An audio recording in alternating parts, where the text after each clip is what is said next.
In this podcast, we present to you technology icons. They're pioneers and visionaries, innovators and disruptors. They're bold, they're tenacious, they're fearless. With a passion so fierce and a drive so intense, with a vision so profound and a cause so deep. Through hard work and hustle, determination and perseverance, they've overcome challenges and disrupted the status quo. They've conquered new frontiers and opened up a world of possibilities. They've built businesses that solve real-world problems and improve human lives. Join us as we uncover their stories, explore their worlds, and learn from their experiences. Let the journey begin. Welcome to the 7th episode of The Tech Icon. Hi, my name is Chitra. Hello, my name is Aditya, and we're going to be your host for the show. Our guest today is Zhamak Dehghani, a pioneer, author, and the undisputed queen of data mesh. She's the CEO and founder of Nextdata, the tech startup behind the data product container technology and the platform that manages autonomous data products at scale. Her company raised a seed round of 12 million US dollars and is furiously building as we speak. Zhamak has worked as a technologist for more than 25 years. She's contributed to multiple patents in distributed computing communications and is a self confessed troublemaker. Born in Tehran, she did her bachelor's in software engineering from the Shahid Beheshti University in Iran and her master's in information technology management from the University of Sydney in Australia. Today, she lives in San Francisco Bay Area with her husband Adrian and their 8-year-old daughter Ariana. We are beyond delighted to have her on the show. Zhamak, you are a technology icon. Welcome. Welcome to episode 7 of The Tech Icon, a show that celebrates and honors technology icons. Thank you so much, Chitra and Aditya, to have me here. I'm super excited to be here and have this conversation. While we'll focus on your journey for most part, Zhamak, let's take a moment to learn about the advent of data mesh and Nextdata.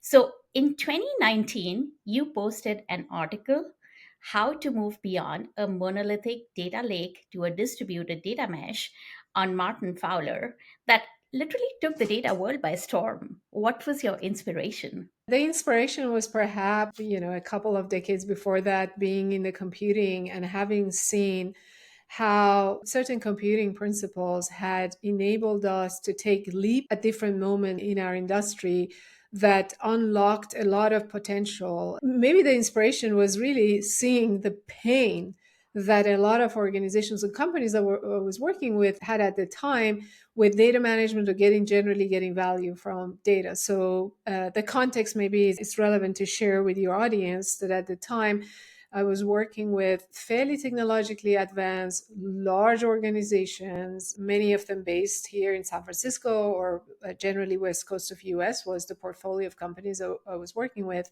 And I had come from distributed computing world and building microservices, Kubernetes, distributed systems. That was the area that I was really deep in.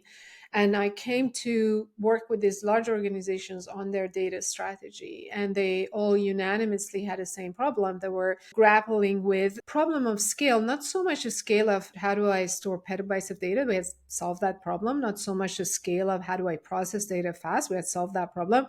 It was really the problem of scale of getting value from data. And by that, I mean the full soup to nuts of data management part of it, from finding the data that we need to getting the data in a shape that can be useful, to the discovery, to the governance, all those hairy kind of people problems. I took that as a challenge, the grand challenge of solving the data management at scale. And I had seen a similar moment in the industry where we were building monolithic applications with centralized IT teams, and it wasn't serving the digital revolution that was happening in industry with mobiles and webs and all kind of digital surfaces and digital businesses. And the solution to that was decentralization. Solution to that was building small applications that did really well. Solution to that was a standardization of APIs to interconnect these applications. So I kind of applied those principles to the world of big data management. And I was extremely fortunate to be in a position to test these ideas in practice with building solutions and software for some of the largest and critical organizations in the world, and see what are the ingredients that need to go into that solution, and seeing enough early results to say, okay, there's something to here to share with the wider industry. So a combination of frustration, anger, inspiration from something that's like this had happened before and had been solved led to start working that as a grand challenge. That's awesome. So the guiding force was really to maximize the value out of that data. Yeah, absolutely. I mean, let's solve the data bottleneck. I was working with the data CDOs to the data engineer, like all the levels. And a lot of my conversations were therapy sessions with data engineers that they were very frustrated around concept of pipelines and how complex it was to actually getting the data in a way that they could make sense of it. Data was coming from application teams they didn't understand. Therapy sessions with downstream business people that want to use that data that never had the data they needed at the moment they needed in the format that they needed. Conversations with platform owners or data managers that were responsible and to their business stakeholders to give reports, and also enabling the business with ML and AI. At the time, Gen AI wasn't super prevalent, but just the traditional AMA, they were responsible to the business and business was frustrated. So a lot of therapy sessions and kind of root cause analysis to see, okay, where is the bottleneck? Like, where is the one bottleneck we haven't removed yet to then start solutioning, right? Very good. So from therapy sessions to groundbreaking work. And then in 2022, you founded Nextdata to build a data mesh platform for the enterprise. What's your vision for the company? Yeah, absolutely. You know, a lot of founders, when they share their stories, often their journey starts because they had a pain point. They had an itch to scratch themselves or had a pain point. Mine has started with kind of this moment of absolute frustration, anger, disappointment, sadness, all of those emotions combined, because I saw an amazing opportunity for change at the global level. Like, as you said, the response to the concept of a data mesh, it was a global response. You could throw a rock in every direction and you will hit a data strategy in any company that wanted to move to decentralized way. I was working on implementation of many of those, and I was seeing we are solving the same problem repeatedly with hours and hours of engineering and millions of dollars spent at a bare metal level, need to solve this problem, once and for all. And then on the other hand, data mesh was also an invitation to vendors and technology providers to invent. And the inventions that I saw at the time that were kind of, for me, were disappointing. There were kind of linear or maybe incremental innovations to the existing strategies and products that exist. It's very hard for incumbents often and existing companies that have a tech strategy or product strategy to completely pivot, right? So then I felt like this is like a really magical moment where there is a need and there's a gap in the market, and that gap is being filled with suboptimal solutions, custom built every time. And there is an opportunity to here to also start from a plain canvas and reimagine the next kind of mutation or the next shift in the industry to solve the problem differently, or even articulate the problem differently, right? So the mission for Nextdata and the vision for Nextdata was, if the future is about decentralized and executable kind of access to data for AI and now Gen AI and ML or all these other use cases that we can't even see right now, if the future is founded in this kind of decentralized ownership of the data, how can we kind of walk back from that future to present and define a new set of problems, and for that define the solution? So it was bridging the gap that we have today to that future, one step at a time, of course. Sure. And that's a great segue into the next one, which is really talking about trends. What do you see in the industry? And do you have any predictions for this year and beyond? Sure. I must preface that by saying that I've been very much kind of operationally and on product and R&D, research and development of the product in the data space. So industry is much, of course, bigger than that. And my answer is going to be confined to kind of the space that I'm in, which is data and AI. What I'm going to say is probably some of it might be disputable and we have to just see what happens. And some of it, I think, is non-disputable. The fact that Gen AI is making amazing progress and it's a reality that is here to stay. It's going to only move so much faster from where we are. That is an undisputable reality that we're in. The amount of, we just saw at the time that we're recording this, we just saw the $500 billion kind of investment into just infrastructure for AI. Bring it back to, let's say, the space that I am in, which is enterprises, large organizations, government, or commercial. What does that mean for 2025? What I saw in 2024 were a lot of POCs, a lot of leaders trying to grok how this applies to me and where we can deploy Gen AI. And that resulted in a lot of POCs, the skunk works in accelerated AI projects. But now I think toward maybe middle of 2025, some of those haven't even started. Some that have started, they're hitting this question of, okay, I can understand the art of possible. I can understand what could be applied here, but how does this actually integrate to the rest of the fabric of my ecosystem? And many of those have actually hit a kind of a wall in terms of the data side. Again, I'm very much focused on data for AI, Gen AI analytics, multi-use data management, which is representative of some conversations we have. So I think that 2025 is going to be yet another iteration of data management, AI application management, the whole ecosystem, so that we can turn these POC kind of applications and use cases and make that a reality. And that is a multi-year evolution that needs to happen. But that conversations need to begin really fast, because right now that conversation is localized to an innovation, accelerated AI, and that conversation needs to come to the larger gamut of technologies and processes that organizations have. So that is, I think that Gen AI will shift to be a driver for a series of changes at a global data stack and the full kind of ecosystem. The other perhaps 2024 to 2025 shift that I am predicting is a more aggressive and progressive market in terms of trying new things and making innovation yet another top priority. 2024 really was about a lot of companies. It was about just keep the lights on, right? As I said, there were some accelerated, of course, innovations in pockets around Gen AI, but most of the part, the business as usual was just reduce cost, consolidate technology, and keep going with less.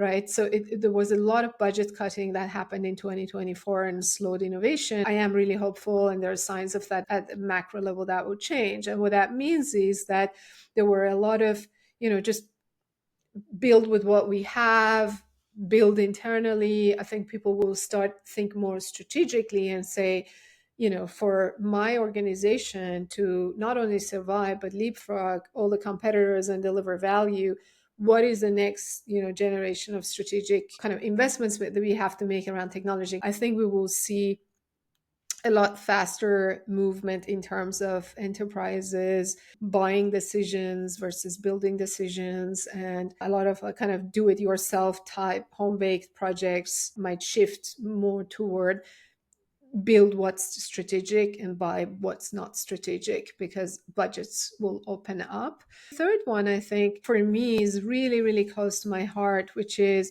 what is the shape of the data stack that's going to unlock the next generation of innovation? I think about that a lot, and I have a perspective that I will be talking and writing more about, which is this evolution of the data stack from an upside down pyramid to a pyramid to an hourglass of data innovation. Because if you think about the data part, again, not so much the app part or ML, but on the data side, we went from this upside down pyramid with modern data stack for a while, which was put the data in one place, put it in your lake, put it in your warehouse, and then throw in a whole bag of tools to perform different operations on this data, ingestion tools, workflow management tools, orchestration tools, catalog tools, and that layer, that top layer of just integration of this modern data stack technology was a very, very costly layer for enterprises or large organizations, because we had externalized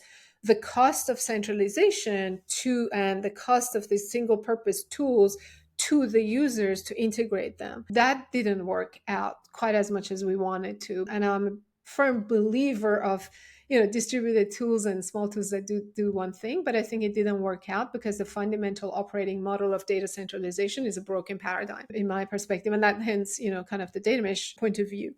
And then we moved in 2023, 2024 into this upside pyramid, which was, keep the data wherever it is, throw compute at it wherever it is, and some integration technologies, but then centralize the control, centralize how it's managed on top. And we saw the resurrection of catalogs or integrated catalogs or catalog plus plus. They need a new name because they're no longer catalogs, right? These are integrated kind of solution that gives a harmonious and centralized experience on a fabric of compute and a distribution of storage. Whenever we are centralizing something, we are compromising somewhere else, right? That it gives us some efficiencies there, but what we are compromising is the experience, is the diversity of experience by forcing everyone into a single tool.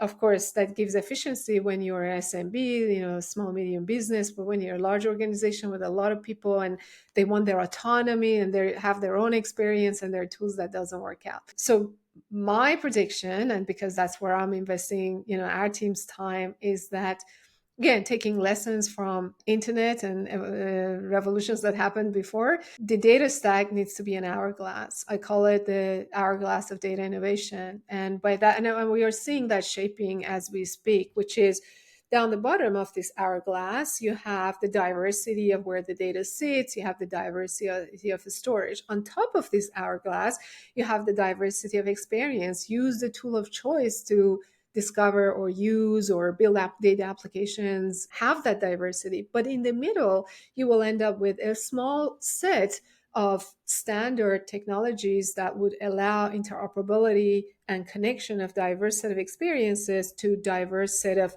underlying data storage or compute and so on. And we are seeing that middle of the hourglass is slightly forming, like maybe iceberg could be called as an example, or data formats. But that's like TCP IP stack. Like internet happened, the innovation, they call it the narrow waist of innovation of a narrow waist of internet.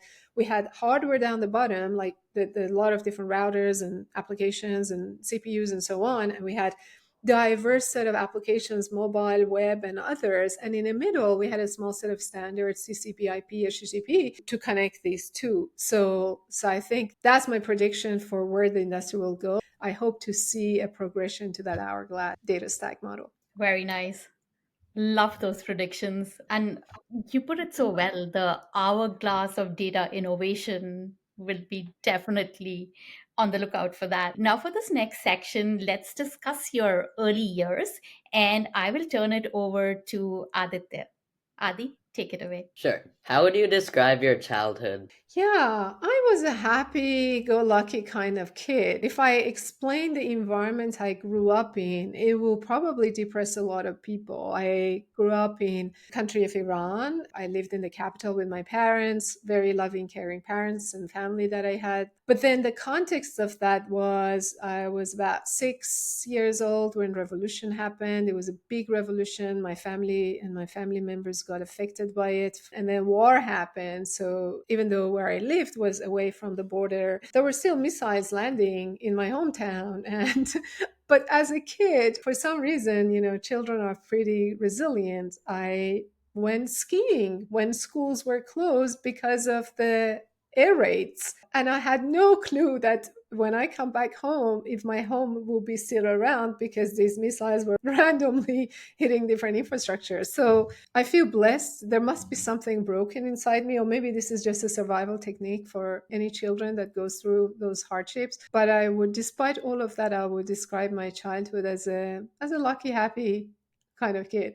Going through such a revolution at such a young age must be really difficult. Did that have any negative effects on you, and how did you overcome that? I'm sure it has had. You have to ask my husband because that he sometimes tells me you need to go get therapy. I'm sure it has had because when I left Iran, I noticed that I'm a lot more tuned to detect danger around me. Like if we sat on a train and something fell, like in a public area, and there was like a bang noise, I would be the one jumping up, waiting to see what got attacked. And so you develop these ways of seeing the world as a bit more less safe, so become more protective of your family, protective of your environment. So that definitely has its effect, and I think I've used a lot of tools to establish trust in the universe. And you will see that in control, like you want to be always in control, because what's behind control is fear. And as a leader, you have to let go of control to allow your people that are in your team to contribute, and to contribute the best that they can offer and all that they can offer, right? So control needs to be contained. And that requires a lot of coaching and help. These sort of scars create fears and lack of trust deep, deep, deep, deep in your soul. And then you need to have the self awareness to recognize the symptoms of those scars showing themselves as either control or lack of trust in people, and then go through the process of like recovery from after that self-awareness to just be equipped with tools that allow you to evolve from where you are. And I think what I'm just describing is probably generically applicable to any childhood experiences that we have, and it's hard to tell where it's going to rear its head in future. So in my case, I think it's a trust that I need to learn to establish, trust in the universe and trust in people around me. Yep, the childhood experiences teach us a lot about how to navigate life. What did your parents do while you were growing up? My dad was an engineer, and he went from engineer working, he was a metallurgical engineer. So it's a combination of like electrical engineering, chemical engineering, all of that combined. So it's a very fun field, and he loved math, he loved science. He went on and started his own company, his own business. So they were building large furnaces, big industrial projects. He was an innovator. He was always inventing new ways of doing things, new compounds for welding. He had a few innovations as part of that. So he loved his work, and that's what my dad was doing. And my mom was a teacher at the beginning. And then she went on and opened her own business, and she had kindergartens. So that was also very fun when, your mom has a kindergarten that has a swimming pool and swings and, seesaws and all those kind of things that you like as a kid to play with. And she was also very busy with that for many years. And they were busy entrepreneurs in their own way, in their own world, and they loved what they did. And we got a slice of their love and attention among those. Yep, your dad being in the STEM side, your mom being a teacher. My follow-up question is, did their careers influence what you wanted to do growing up? I'm sure it did. I mean, you probably are experiencing this right now with your mom being on this call, that whether we exactly want to do what they do, maybe not, but we get influenced by how they show up in the world, right? So I definitely got inspired by my mom fierce just drive in life, right? She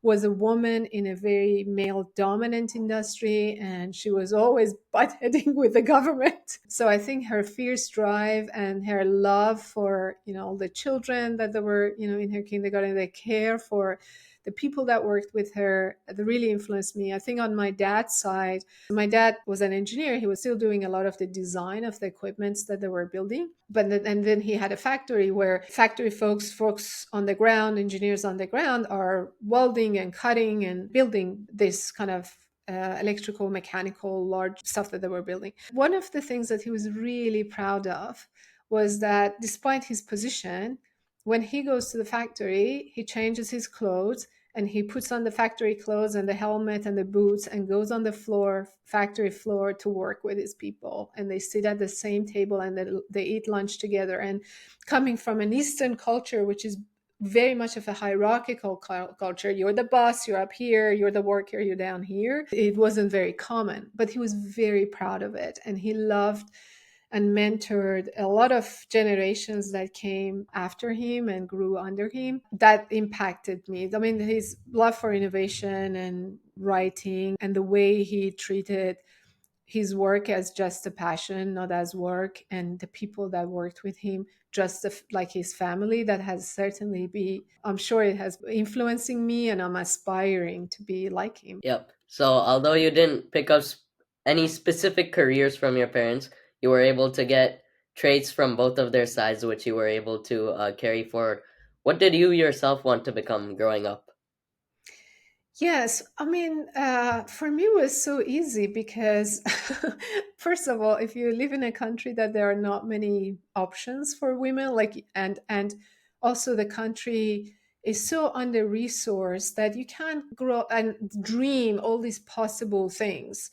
You have very, very small number of choices, because if I dreamed to be an artist, I would have been a hungry artist, so I could have never ever made a career. So as right off the bat, you're either becoming a doctor or an engineer or a lawyer, so you can survive the future. So my options were already limited. And then for me, I was very much drawn to math and physics from very early on. And I got, again, just a random luck that during the time that I was growing up, despite the fact that country was under sanctions and we had no access to modern stuff out in the world, my dad traveled to UK and he brought a Commodore 64 back. And now I'm giving my age away, that how old I am. So as a teenager, I had exposure to computers when not many other people had, and schools certainly didn't have computers back then.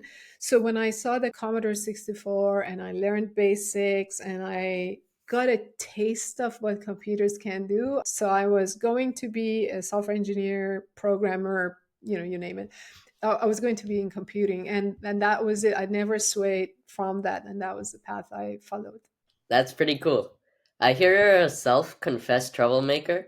What does that sort of mean, and were you always one? I didn't think about it that way, to be honest, but I probably always was. I always struggled with authority and unreasonable authority. I struggled with the country, as I said, as I grew up, was a country that the rules and the laws of that country were just in conflict with the natural human needs, right? If you dance, you get arrested, you're a criminal. If you sing, you're a criminal. If you party, you're a criminal. So I was constantly breaking laws. And, there are many people my generation who grew up in Iran have a lot of stories to share in their kind of contact with the law, because you're constantly breaking the law, right? I suppose without knowing it, I was already a troublemaker, just by the fact of like trying to grow up a normal life, as normal as it can be under those circumstances. And I think that sense of, like, a strong sense of freedom and autonomy, and not want to be under a thumb of rule that did not make sense to me, and also coming from a family of activists and political activists, which is a different story, like having seen people around me just try to think for themselves and have a critical thinking muscle be trained in them from early on, inspired or gave me courage to ask questions when things didn't make sense. And that's, I think, is just the first step to being a troublemaker, because if you ask questions, then you get to the root of truth, which is not necessarily what everybody else believes around you. And from there, then you have to establish a new sense of truth, and you have to, in your own way. Some people make things, some people write, some people talk. And it just happened that I found myself in one of those moments where the established truth needed to be questioned. Yeah, definitely. So through these difficult circumstances, were there certain values that you all believed in as a family that you still hold dear? Yeah, I wish I could like talk of profound values. I don't know if we ever talked about those as a family, but we always lived like see beyond differences. So seeing the good in everyone, and doesn't matter what class you're in or what color you're in or what religion you believe in or what sect from in, like we see the commonality and see the good. Like we had in my family, in our network, that again, Iran is a very, and Eastern cultures often they have these classes, and you don't cross class, right? You're in this class in this part of society, and you don't hang around with these other people. And my family didn't behave that way. They always like helped people around them, no matter what it was. They had friendships that defied the lineation of the maybe boundary of classes that was established in the society. So I think that sense of inclusion was something that was always ingrained in our first principles as a family. Now it's a big word. I didn't even like know that word at the time, but I grew up seeing it and really seeing the potential in people. As again, as a founder, as a leader, you are right now operating under a lot of pressure, financial pressure, time pressure. You have this amount of money, this amount of time, and you have to make something big happen.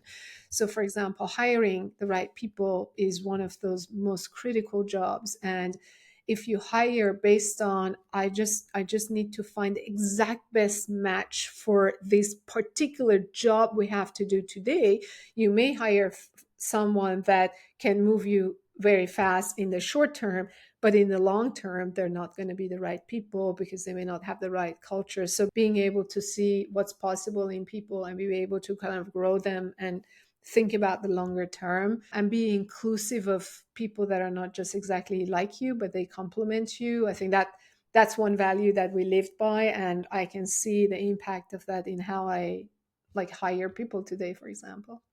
That is really cool. Next, let's dive into your educational journey and get some advice for students out there. So, which high school did you attend? Yeah, so because I didn't go to this country for high school, the names probably don't make sense to people to mention. The way the education system worked in Tehran, you go to a school just like, I guess, California, that is close to the neighborhood that you live in. And the neighborhood that I lived in had a lot of expats in it, a lot of German expats that lived there. So there was a German Iranian school that existed. So that was the school that I went all the way from elementary to high school. Of course, post revolution, it became Iranian school. It was German Iranian and then became just Iranian school. And it was a place that created a lot of friendships that lasting today. Then you went on to do a bachelor's in software engineering from Shahid Beheshti University in Iran in the early 90s. How was that experience?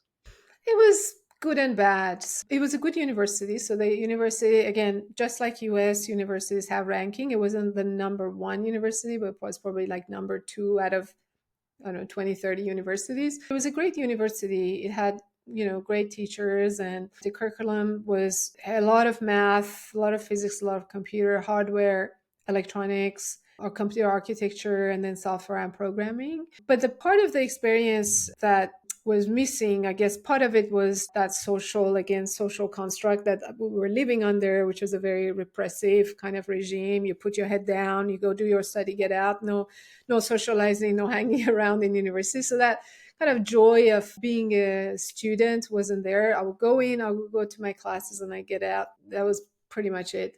And in your country, was it common for women to study engineering back then?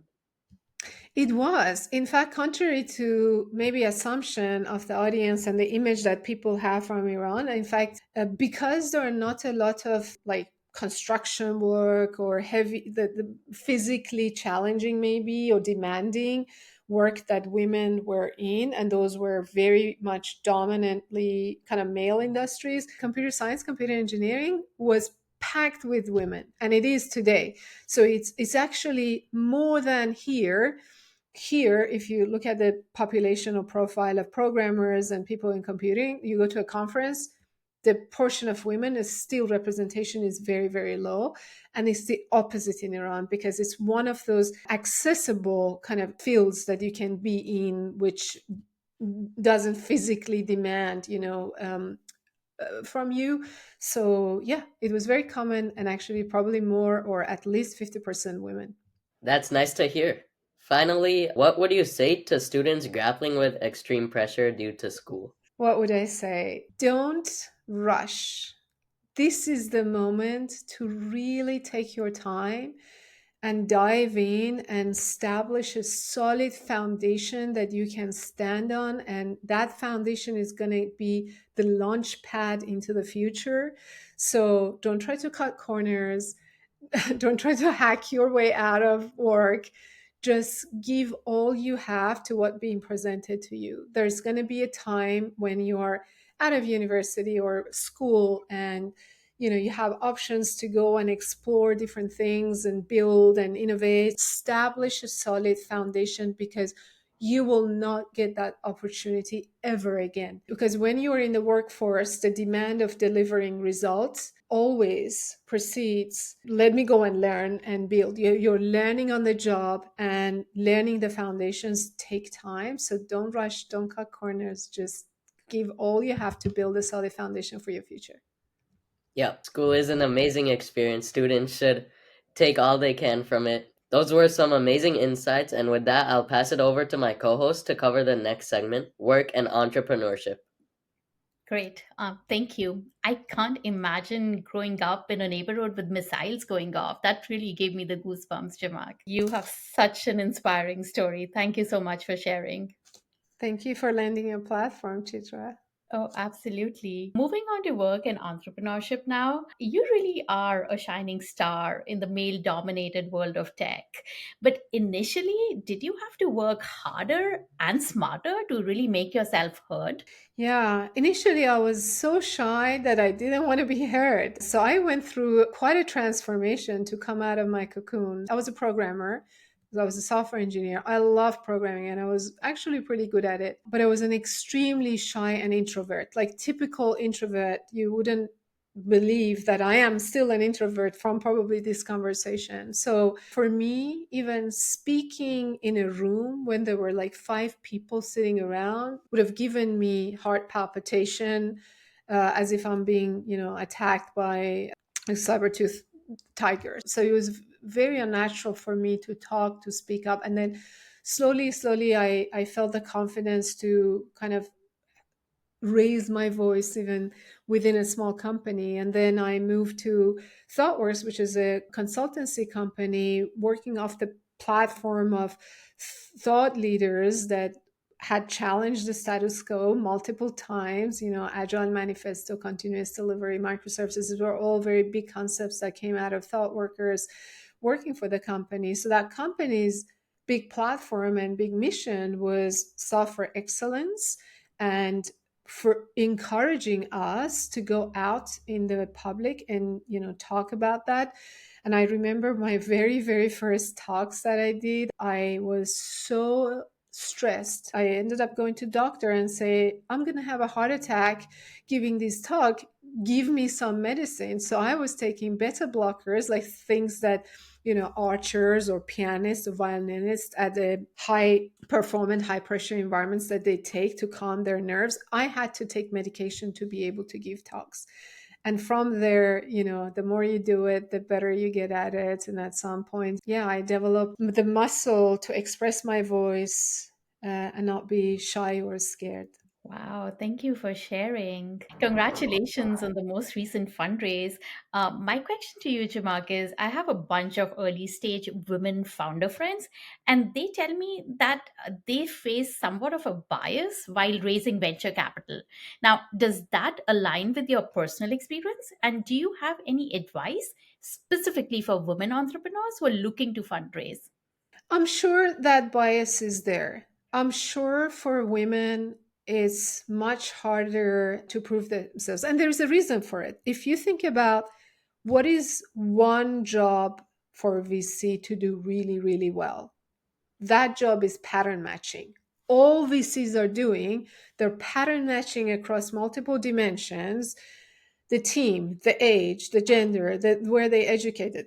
Have I seen this before? So if they haven't seen many successful, female founders in this shape and size and place in the world, it's hard for them to take a leap and invest, whether they are aware of it or they're not. So then what naturally happens for us is that we have to be smart to see, okay, if the reality, whether we like it or not, is that There are not many examples of female founders. And luckily, those examples are being created. Like a lot of female founders that I know and admire, they're very successful. I love their work, and hopefully those patterns are being established. But until then, how can I complement and show signals that then investors will recognize as a potential for success and growth for them?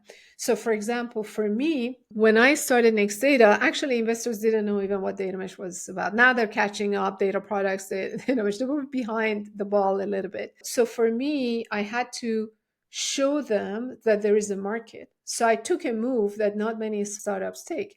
I took on paying customers earlier than a lot of startups, kind of younger male startup founders. They go 2 years in just in a garage building and they get the money and they don't even care about the market. They don't even, they may or may not talk to customers. We had paying customers while we were building the product, and some of the most amazing leaders that I dearly keep close to my heart, that I'm still in contact and we're working with them. We are in production with them. So I think you have to think about how to, this is reality. You're going to lose some points because you're a minority in that pattern. How can you show your strengths and complement yourself? And you have to sometimes take risk and do things that are not that conventional, and that's what I did. So by having those, and these companies were Fortune 500, right, or Fortune 100, even some of them. So by taking that risk, life was difficult. Like we started building the software under immense amount of pressure, and not just time and money, but also commitment to these customers. So you have to take some conventional paths to give signal to investors that they feel more confident and they can overlook some of the biases that they have established. That is very, very interesting. Okay, let's lighten this up a little bit, and I will pass it back to Adi for some fun stuff next. Great. Let us talk about some fun stuff indeed. So, what are your hobbies? Oh, goody. Hobby. Ask this question from a startup founder. They probably had some hobbies and they forgot by this time. Time is very limited to have hobbies. So unfortunately, I don't have the luxury of time to have hobbies right now. But the things that I do that to keep me kind of nourished and alive, of course, spending time with my daughter. We just got a 3D printer. So it's like building toys on demand, doing 3D designs and printing different things. It's just spending time with my daughter. It's I guess it's a hobby. I play music, so anytime I get a chance to play music, play piano, that's a hobby. And then I love trails and I love being nature and I love running and swimming at the same time. So whenever I get time, I spend time in nature. And often it involves running. Do they count as hobby? Yeah, they count. They count. And Okay, to be great. fair, who really needs a hobby when you're the entrepreneur of such a big company? It's a big hobby for sure. Yeah, the company is sort of your hobby, huh? 100%. And there's so much joy. There's a lot of hardship for sure. It's a lot of grit, taxing on your physical health, even, but it's also privilege. There's so much joy to build something from nothing. There's so much joy to build a team that is, interconnected, that is thriving, making progress. I cannot explain it with words. Yeah, that satisfaction of sort of seeing everything come together. Cool. Now, would you like to share something that very few people know about? Oh, goody. I am a fairly transparent person. I've done a couple of these podcasts. I'll probably share that if there is anything to be to be shared that people didn't know about. Oh, I can give you one that I hinted to. I'm a pretty good skier. Because when I was young, where I lived was close to the mountains and you can drive for an hour and you can get to great snow. People may not actually know this, that Iran does have quite high mountains and great powder snow that you can get. And because at the time schools were being closed because of, as I said, missiles landing randomly on top of our houses. So no school, close to mountains. Every morning I would get up, get on a ski bus and go skiing. I love skiing and I become a great skier as a result of this tragedy that was happening in our country. Finally, what does it take on the part of your family to make you thrive? A lot. A lot. My husband really takes care of all the activities with our daughter, and my daughter is being very patient with her mother. Hopefully, she'll forgive me for all the hours that I took away from us to build the company. And I am really grateful for their grace and for their support. Thanks for sharing about your personal side. We're now nearing the end of this amazing episode of the Tech Icon and would love to get some final thoughts in this final segment. Thanks so much. I can tell, Jamak, your daughter is going to grow up being so proud of you for I hope everything that so. you've done. Now, you're a role model to women and to men trying to break into the tech world across. Really, what is your advice to folks who are just starting out? First of all, follow your passion. Don't follow, any field if it's just to make money or get ahead or just because you were told so. You will not succeed. So, at least for me, a big driver is just that passion, and you've got to feel better at the end of the day when you work on something that you love. You get more energy from your work. So don't do something that's, sucks the energy out of you. So that's a step one. And if that's being tech industry, which is very wide right now, right? From building mobile to building networking devices to AI, there's just so many options. I mean, the whole world is now a digital world. You have a lot of options. If that's the case, then my advice is twofold. If you're just starting out, find the best place to work and the best mentors to work with. Find the companies that are aligned with your culture and the teams that share the same values with you. And in those teams and in those companies, find the best ones. Because this is when you are learning the fastest. You want to learn from the best, and if it means hard work and difficult work, so be it. I actually grew my first white hair in my first job on my first project in my early 20s, thinking too much. I think white hair just came out, and under pressure. Really, it was like a pressure of work. But I worked with some of the best minds in the industry, and it paid off. So if the environment is toxic, it drains your energy. If you don't get good mentorship and people that care about your growth, get out of there. If the job is not pushing you to learn and grow, get out of there. Go somewhere that it feels difficult and you feel like really you're pushed to the to outside of your comfort zone, because early you learn the fastest.